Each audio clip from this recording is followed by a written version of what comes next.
as well as my books for sale at Amazon.com and Newsmax news links, and said, what would you do if all this was cut off because you're a hate group, as according to the Southern Poverty Law Center?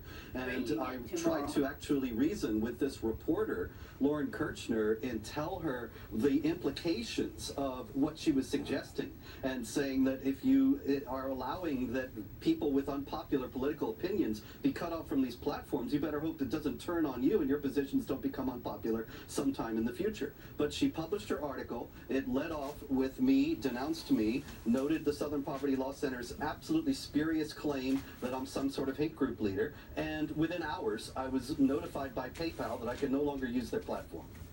What was so remarkable about the Propublica piece, the Lauren Kirchner piece that you're referring to, which I just read, is that at no point does it describe in any detail the views that are supposedly hateful that you hold. It didn't, it just described you as a member or the leader of a hate group, but it never told viewers or readers what that means. It was by definition propaganda. It was garbage. Did you complain about this? Oh yeah, sure. I wrote about it at Jihad Watch and pointed out that Lauren Kirchner had not made any effort to verify whether the Southern Poverty Law Center was right or not about whether I'm a hate group. The left seems to consider the Southern Poverty Law Center infallible in matters of who's a hate group and who isn't. But nobody asks, well, wait a minute, who's watching the Watchmen? Yeah. What are the biases of this supposed neutral arbiter? So I actually went to the Southern Poverty Law Center website. It hurt me to do that, but for the purposes of this segment, I made myself. And went to the entry on you, and because I wanted to know. I mean, if you're saying things that I'm appalled by, I don't want to have you on, or I want to call you on them anyway on the air. I couldn't find anything in your write-up that was even particularly controversial or out of bounds. Do you know what exactly they're holding up as an example of your hatefulness?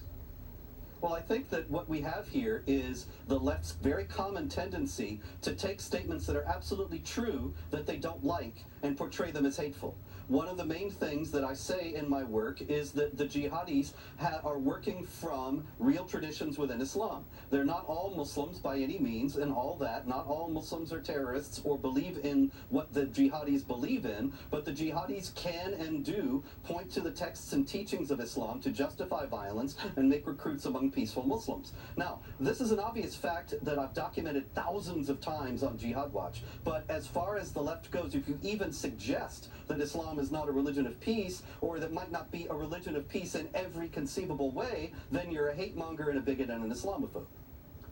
Ayaan Hirsi Ali was also listed on the SPLC website as a hater. This is someone who, of course, grew up in Somalia and was the victim of female genital mutilation, but for criticizing that religion, she's a hater. Really quickly, can you think of any examples of people who've criticized, I don't know, Christianity, who are on the Southern Poverty Law Center's website as leaders of hate groups? You know, not only do they not have any, but of course leftists in general celebrate that sort of thing. Richard Dawkins, the famous atheist writer, a critic of Christianity, critic of Islam, critic of all religions and religion itself. He was recently disinvited from a speech in California because the organizers found out he criticized Islam. They thought it was great when he criticized Christianity, but criticizing Islam has been set up as the third rail, the thing you must not touch in the American public square. Why do the elites in our society hate themselves so much and hate our society so much, do you think? I think that it comes from the idea of a certain kind of guilt over success.